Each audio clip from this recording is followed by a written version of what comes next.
Hi viewers, ఈ వీడియోలో మీకు తెలంగాణలో 2 పథకాలైతే మళ్ళీ రద్దు చేశారు.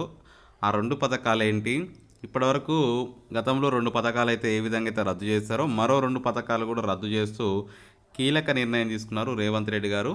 సో, దానికి సంబంధించి వచ్చిన న్యూస్ అయితే తెలియజేస్తాను. చాలామంది వీడియోస్ చూస్తున్నారు కానీ లైక్, సబ్స్క్రైబ్, షేర్ చేయట్లేదు. అలా చేయడం వల్లనే చాలామందికి వీడియో అయితే రీచ్ అవుతుంది. మనకు ఆ రద్దయిన పథకాలేందో, దాని వివరాలేందో చూద్దాము.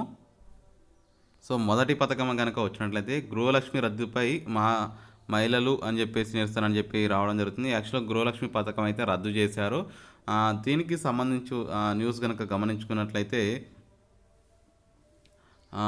నిరుపేదల ఇండ్ల నిర్మాణానికి మంజూరు పత్రాలు ఇచ్చిందని, సో తాము ఇప్పటికే ఇండ్ల నిర్మాణ పనులు ప్రారంభించుకున్నామని, సో గతంలో వచ్చిన కాంగ్రెస్ ప్రభుత్వం ఇక ఈ పథకాన్ని రద్దు చేస్తూ తమ పరిస్థితి ఏమిటని వారు ప్రశ్నిస్తున్నారు. కాకపోతే దీని స్థానంలో ఇందిరమ్మ ఇల్లు తీసుకొచ్చారు. ఇందిరమ్మ ఇల్లు ఎవరైతే అర్హులు ఉంటారో వారికి కట్టుకునే అవకాశం అయితే కల్పిస్తున్నారు.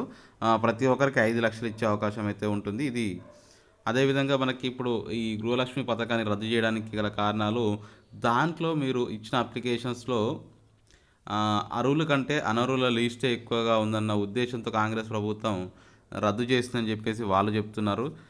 ఓవరాల్‌గా అయితే గృహలక్ష్మి స్థానంలో అయితే ఇందిరమ్మ ఇల్లు తీసుకొచ్చాము. మీరు బెంగ పెట్టుకోవాల్సిన అవసరం లేదు. సో, ఎవరైతే అర్హులు ఉంటారో అందరూ కూడా మనకు ప్రజాపాలన అప్లికేషన్‌లు ఇచ్చారుగా, వాళ్ళందరికీ ఈ గృహలక్ష్మి స్థానంలో ఇందిరమ్మ ఇల్లు ఇస్తాము అని చెప్పేసి చెప్తున్నారు. పథకం చూసుకున్నట్లయితే దళిత బంధు కొనసాగించాలి. దళిత బంధు అయితే తెలంగాణలో అయితే పూర్తిగా రద్దు అయితే చేయడం జరుగుతుంది. దళిత బంధు సాధన సమితి జిల్లా అధ్యక్షుడు భూపతిరాజు మాట్లాడుతూ, దళితులను రాజు చేయడం లక్ష్యంగా పాలకులు పనిచేయాలి అని చెప్పేసి చెప్తున్నారు. సో, ఇక్కడ మనకి తెలంగాణలో ఇప్పుడు మళ్ళీ కాంగ్రెస్ ప్రభుత్వం వచ్చిన తర్వాత 6 గ్యారంటీలు అమలైతే చేయడం జరిగింది. ఈ 6 గ్యారంటీల స్థానంలో గతంలో ఏదైతే ప్రవేశపెట్టి దళిత బంధులో అవకతవకలు ఉన్నాయి. అదేవిధంగా అది దీనివల్ల ప్రభుత్వంకి, ఖజానాకి భారీగా భారం పడే అవకాశం ఉంది. దీంట్లో ఈ దళిత బంధు ఇచ్చే విధానం కంటే 6 గ్యారంటీలు అమలు చేయడమే మంచిదని చెప్పేసి కాంగ్రెస్ ప్రభుత్వం అయితే భావిస్తుంది.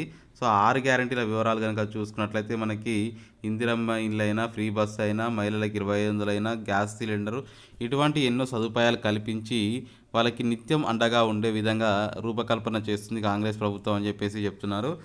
కేవలం ఒక 10 లక్షలు ఇచ్చి దులుపుకునే విధంగా కాకుండా ఒక ప్రతి ఒక్కరికి అండగా ఉండే విధంగా అన్ని పథకాలు ఎప్పటికప్పుడు వాళ్ళకి చేదోడు వాదోడుగా ఉండాలని చెప్పేసి కాంగ్రెస్ ప్రభుత్వం అయితే భావిస్తుంది. ఇట్లా ఇప్పటికీ 2 పథకాలు అయితే రద్దు చేయడం జరిగింది. ఫర్దర్‌గా ఏ అప్డేట్ వచ్చినా మా ఛానల్‌ని సబ్స్క్రైబ్ చేయండి, షేర్ చేయండి. Thank you for watching. Have a nice day.